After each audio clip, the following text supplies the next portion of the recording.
Right, let's see.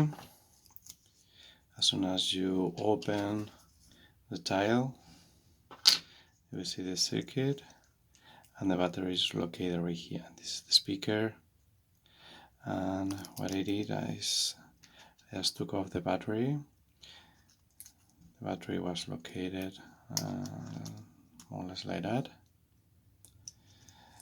So then you just need to replace this battery.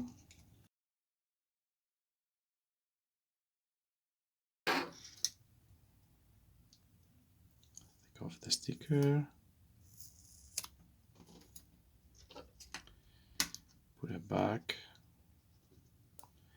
And carefully make sure that the battery touches positive and negative. So both of them are going to be touching. So if you see that these guys aren't touching, so probably it won't work. And you can put tape just to confirm that it's working, and press the button. Yep, it's working. All right.